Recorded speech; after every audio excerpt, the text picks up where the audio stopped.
తెలంగాణ రాష్ట్రంలో రాజకీయ వాతావరణం ఫోన్ ట్యాపింగ్ చుట్టూ మాత్రమే తిరుగుతున్నట్టుగా కనిపిస్తూ ఉంది.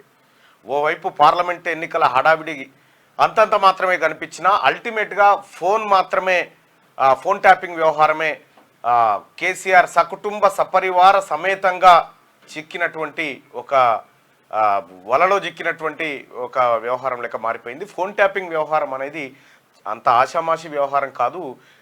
సిబిఐ మాజీ జేడీ లక్ష్మీనారాయణ కూడా ఇదే మాట చెప్పిండు. ఇది అతిపెద్ద స్కామ్.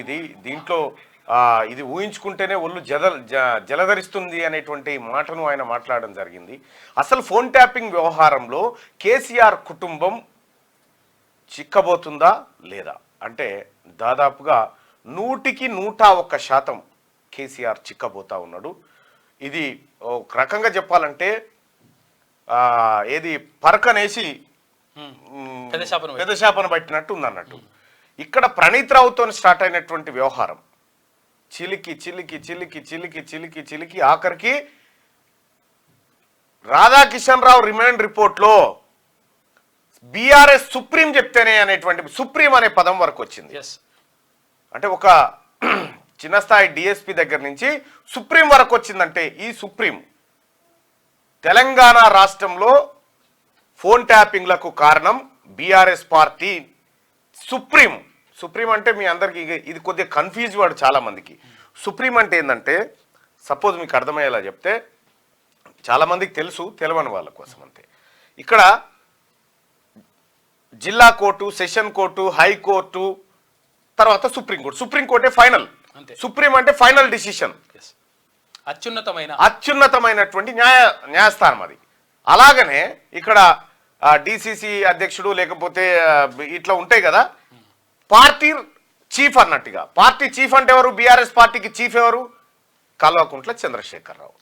కాబట్టి రిమాండ్ రిపోర్ట్ వరకు కేసీఆర్ పేరు వచ్చిన తర్వాత అంటే పర్యాయపదంగా వచ్చింది అంతే. సుప్రీం అంటే పర్యాయపదంగా తీసుకొచ్చారు, కానీ కేసీఆర్ పేరు స్పష్టంగా ఎక్కడ మెన్షన్ చేయకుండా సుప్రీం అనేటువంటి మాట మాట్లాడినారు. మరి రాధాకిషన్ రావు సుప్రీం అనే మాట చెప్పిండా లేకపోతే కేసీఆర్ అనే పేరు కూడా చెప్పిండా?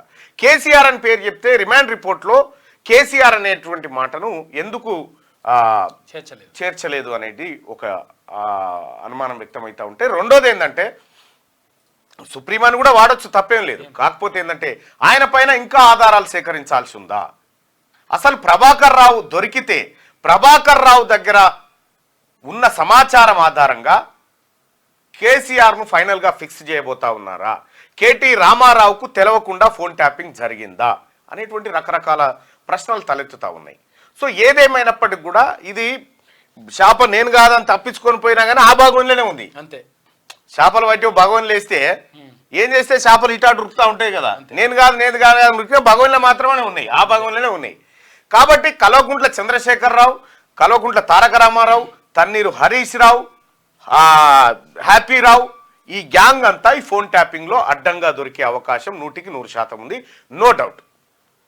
ఇక ఇంకొక విషయం ఏంటంటే ఇక్కడ అలహాబాద్ నుంచి అనుకుంటా ఇందిరాగాంధీ గారు పోటీ చేసిరు అప్పట్లో ఎమర్జెన్సీ టైంలో. మీరు గుర్తుపెట్టుకోండి 1975 అనుకుంటా ఇందిరాగాంధీ పోటీ చేస్తే ఆమె ప్రభుత్వ వ్యవహారాన్ని తన సొంత ఎన్నికల కోసం వాడుకుందనేటువంటి ఆరోపణల నేపథ్యంలో ఆమె ఎన్నిక చెల్లదంటూ హైకోర్టు తీర్పునిచ్చింది. అలహాబాద్ హైకోర్టు తీర్పునివ్వడంతో ఆమె ఆ రోజుల్లో ఇక తప్పనిసరి పరిస్థితుల్లో ఎమర్జెన్సీ విధించినటువంటి పరిస్థితి మనందరికీ తెలుసు. అది చాలా దేశవ్యాప్తంగా చర్చ అయింది. అంటే ప్రభుత్వ వ్యవస్థను దుర్వినియోగపరుస్తూ ఎన్నికల్లో గెలవాలని చూసిన ఇందిరాగాంధీ ఎంపీని రద్దు చేసింది హైకోర్టు.